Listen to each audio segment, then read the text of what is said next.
Hormat Pengamen dari Trotoar oleh Munari Ari.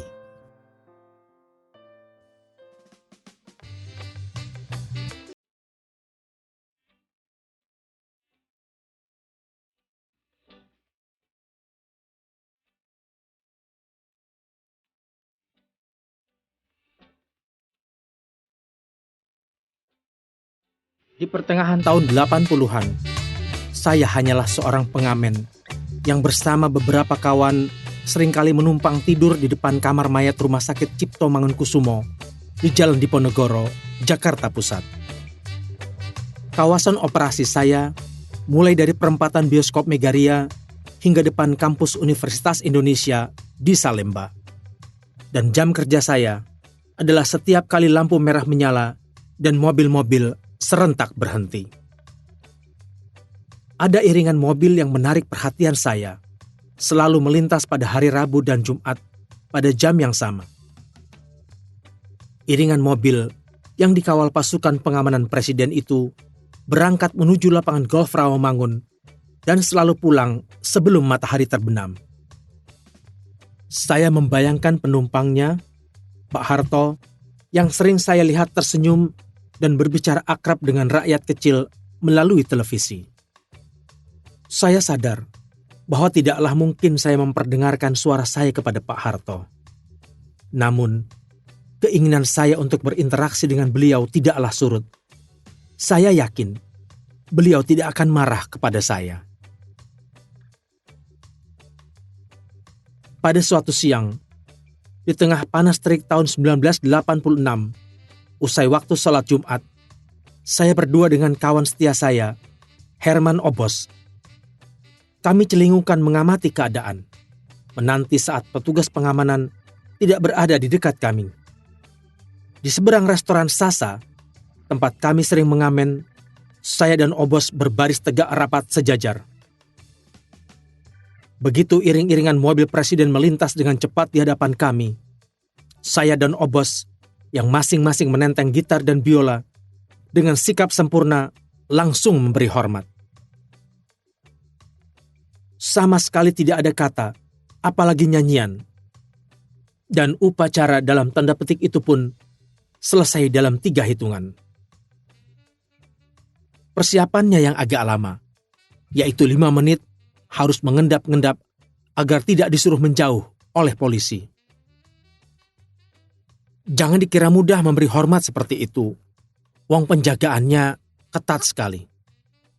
Beberapa saat menjelang iring-iringan presiden lewat, jalanan tempat kami mencari nafkah memang disterilkan dulu. Tetapi kami membandel saja waktu itu, agar bisa memberi hormat setiap kali presiden lewat. Akibat nekat mencuri-curi kesempatan, saya sering diusir dan hampir ditempeleng. Setelah sebulan menghormat terus, saya dan Obos merasa setiap kali lewat di depan RSCM, iring-iringan mobil presiden berjalan lebih perlahan. Pada bulan berikutnya, terjadilah keajaiban itu. Pada saat kami berdua melangsungkan acara penghormatan rutin ini, mobil berplat nomor RI1 itu berjalan makin pelan dan lebih mendekat. Pas tiba di depan kami, kaca hitam jendela belakang mobil turun perlahan dan muncullah senyuman khas Pak Harto. Seketika itu juga, saya dan Obos memberi hormat dan berseru, "Selamat siang, Pak!" Pak Harto seperti biasa, tersenyum dan mengangguk. Wah, saya jadi semakin giat menghormat. Apalagi sejak kejadian itu, polisi pun seolah menjadi maklum. Kami, anak-anak pengamen, tidak diusir-usir lagi. Lagu nenek-nenek senam pagi. Sama sekali tidak saya sangka bahwa kejadian hormat-menghormat itu ada kelanjutannya. Bulan Juli 1986, seorang utusan Mbak Tutut mencari-cari pengamen yang sering menghormat Pak Harto. Utusan itu adalah Joko Arianto. Dia mencari-cari saya sampai ke RSCM dan bertanya, "Itu pengamen yang sering menghormat Pak Harto mana?" Rupanya, Mbak Tutut ingin bertemu dengan para pengamen hormat ini. Kami pun dibawa ke kantor PT Citra Alam Torogung Persada, yang ketika itu bermarkas di lantai 23 Gedung Bank Bumidaya di Jalan Imam Bonjol, Jakarta Pusat.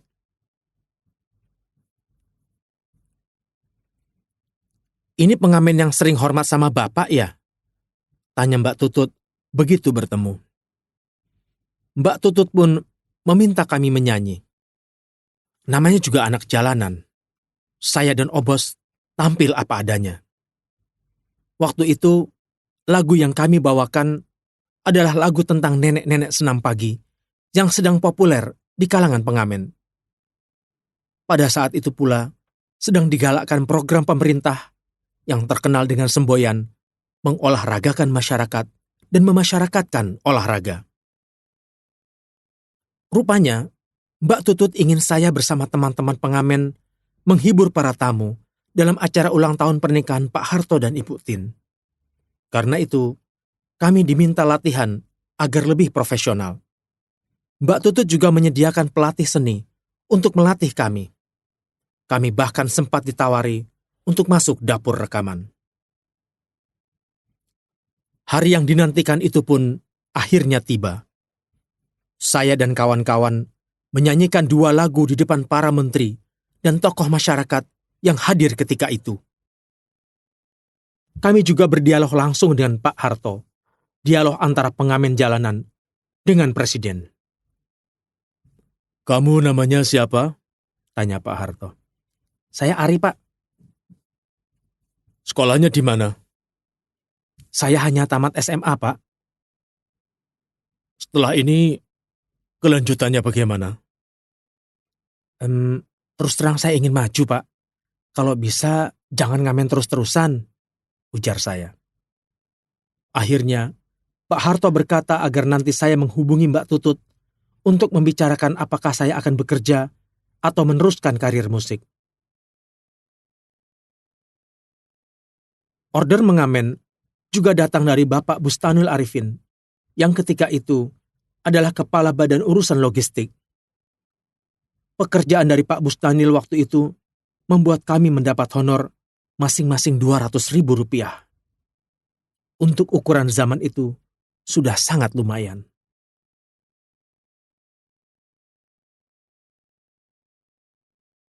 Punya keluarga dan rumah. Sejak itu, nasib saya mulai berubah. Saya tidak lagi bermarkas di depan kamar mayat RSCM. Alih-alih luntang-lantung, kami dicarikan kamar kontrakan di kawasan Keramat. Sejumlah kebutuhan sandang dan pangan kami juga lumayan dipenuhi. Namun, 3 bulan kemudian saya mulai bosan. Saya bilang pada teman-teman bahwa kami tidak ingin begini terus. Kami harus memutuskan sesuatu. Saya melihat ketika itu, nasib kami sebenarnya masih serba tanggung. Untuk serius di jalur musik, keterampilan kami jauh dari cukup. Akhirnya saya bilang kepada teman-teman bahwa saya memutuskan untuk pergi sendiri saja dan akan meminta pekerjaan. Akhirnya, saya membuat surat lamaran kepada PT Citra Alam Torogung Persada. Tak lama menunggu, saya langsung diterima, tidak pakai tes segala macam.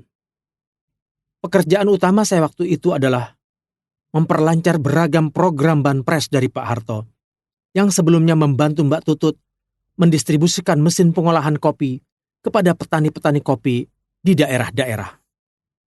Saya mengawasi dari mulai proses di Jakarta sampai mengirim ke daerah. Saya mendapat gaji Rp135.000 per bulan pada tahun 1989. Pada waktu itu, gaji sarjana saja sudah sebesar itu. Tetapi kemudian, sesuai dengan perkembangan dan adanya perombakan manajemen baru, gaji saya pun disesuaikan. Walaupun demikian, saya tidak kecewa. Saya amat bersyukur. Ini saja sudah suatu mukjizat bagi saya, sebagai anak jalanan yang diangkat derajatnya oleh Pak Harto.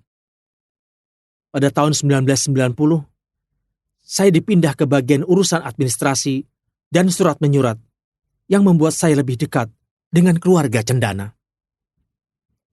Saya kembali menyanyi pada ulang tahun pernikahan Pak Harto dan Ibu Tin di tahun 1993. Kali itu, saya mengisi acara bersama Bang Rinto Harahap. Saat itu pun terjadi lagi dialog antara saya dengan Pak Harto. "Bagaimana, Ri, setelah bekerja?" tanya Pak Harto. "Saya sudah alhamdulillah sekali, Pak. Sekarang saya sudah punya istri dengan 5 anak, juga punya rumah." Pak Harto manggut-manggut tersenyum, kemudian berkata, "Tolong ditekuni ya. Terserah orang bilang apa. Saya masih bekerja di Citra Alam Torogung hingga tahun 2000. Selama ini, saya tetap setia pada keluarga Pak Harto. Saya sering bersilaturahmi ke Cendana. Kadang-kadang, Bu Tutut juga menyuruh saya mengerjakan ini dan itu. Ketika Pak Harto mulai sering sakit, saya pun beberapa kali menjenguk ke rumah sakit. Beliau jelas bukan orang sembarangan. Ilmunya tinggi dan bersih. Sebagai orang Jawa, saya sangat ingin mengabdi dan menyerap ilmu dari beliau. Di mata saya, Pak Harto lebih dari manusia biasa. Beliau itu ada pada tataran manunggaling kawula lan Gusti, atau penyatuan manusia dengan roh Tuhan. Saat Pak Harto memanggil saya, gara-gara saya menghormat di jalanan, saya merasa telah dipilih Tuhan untuk dipertemukan dengan beliau. Bayangkan, sebegitu banyak orang se-Indonesia, seseorang yang cuma pengamen seperti saya saja yang dipilih oleh beliau. Ibunda saya di kampung bermimpi aneh. Sesaat sebelum saya berhubungan dengan keluarga Cendana. "Aku mimpi, Le, kamu itu naik ke atas bulan." Begitu ucap ibu saya. Terserah orang bilang apa saja mengenai Pak Harto. Bagi saya, budi baik Pak Harto tidak terbalaskan. Saya adalah bukti nyata bahwa Pak Harto adalah pemimpin yang sangat memperhatikan rakyatnya dan suka mengangkat nasib orang kecil seperti saya. Munari Ari lahir di Bojonegoro, Jawa Timur pada 7 Mei 1964. Ingin mencoba peruntungannya, ia merantau ke Jakarta pada 1980. Ia sempat melanjutkan sekolah SMA di Tanjung Priok. Ari mengamen di pagi hari dan siangnya bersekolah. Sayang, setelah itu ia tidak punya biaya untuk kuliah. Setelah tak lagi bekerja di PT Citra Alam Torogung Persada, kini Ari membuka usaha biro jasa yang cukup sukses.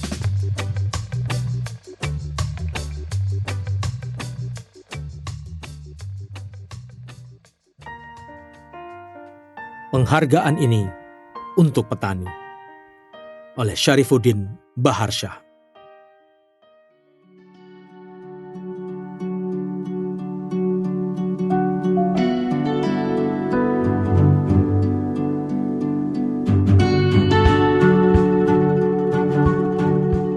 Pak Harto dan petani adalah sepasang jiwa yang menyatu.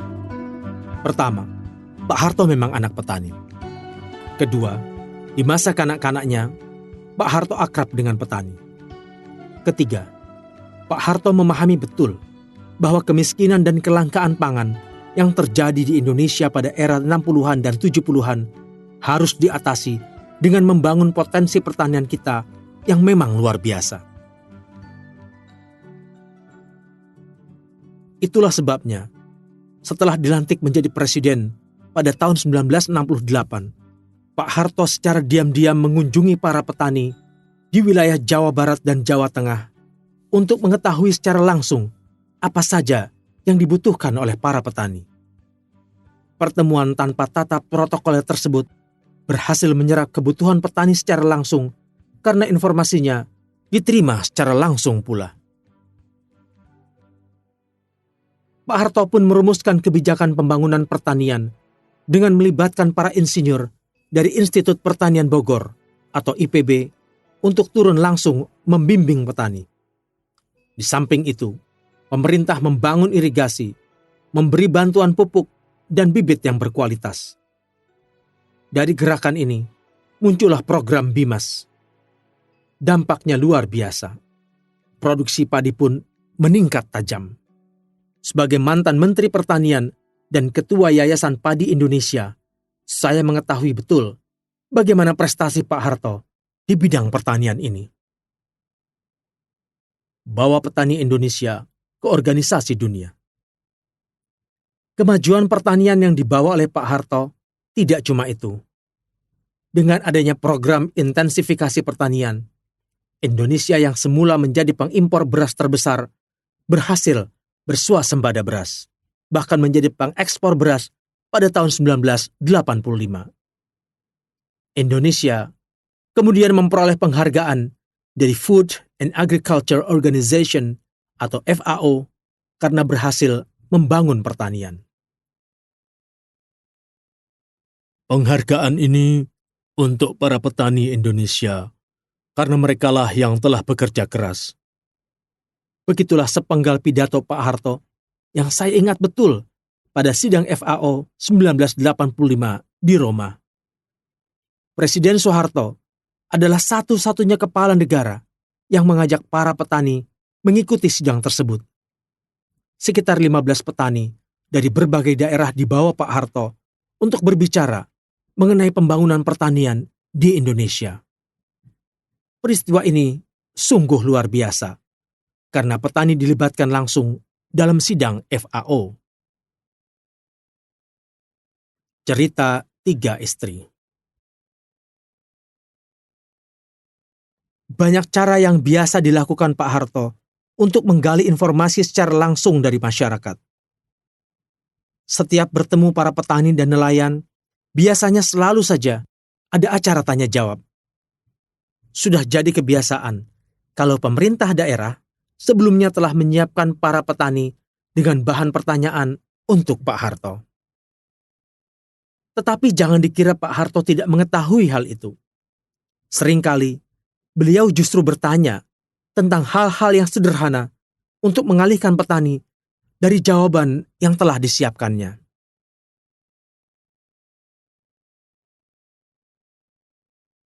Suatu ketika, Pak Harto membuat gugup seorang petani. Petani itu mendapat pertanyaan dari Pak Harto dengan perumpamaan tentang 3 orang istri. Merasa tidak memiliki 3 istri, si petani itu pun membantah dengan terbata-bata. Melihat reaksi lugu sang petani, Pak Harto pun mengatakan bahwa pertanyaan yang sesungguhnya bukan tentang 3 orang istri tersebut, melainkan mengenai masalah-masalah yang dihadapi dan hal-hal yang diinginkan petani dari pemerintah. Sungguh, Pak Harto selalu bisa mencairkan suasana pertemuan. Pada sidang-sidang kabinet pun, Pak Harto tidak kaku dan mampu membuat para menteri tertawa. Ada keharuan yang terasa dan rasa rindu yang membuncah, yang membuat saya tidak mampu menahan linangan air mata kala mengingat-ingat gaya beliau yang khas itu. Sayang, tinggal 40%.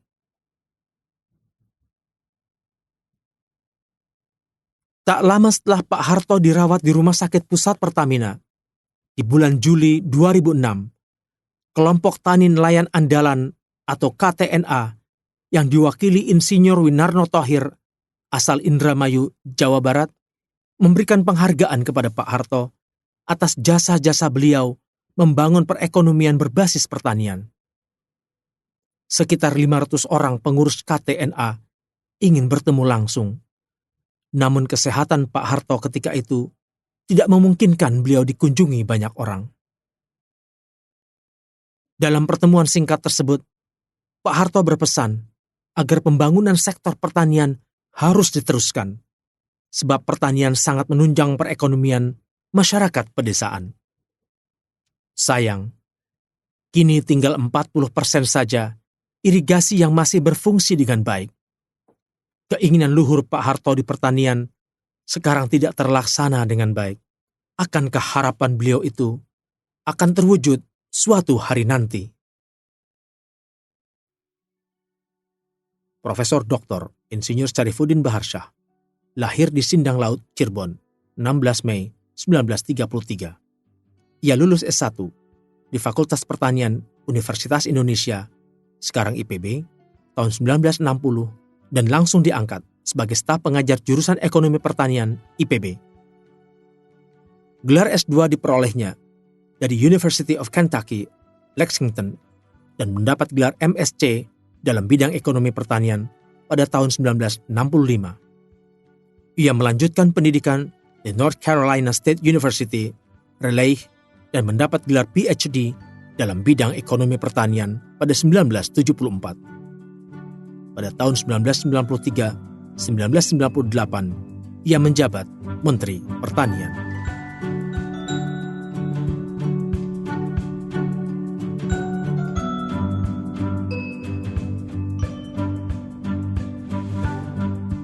Dengarkan bagian selanjutnya hanya di channel Dengar Buku.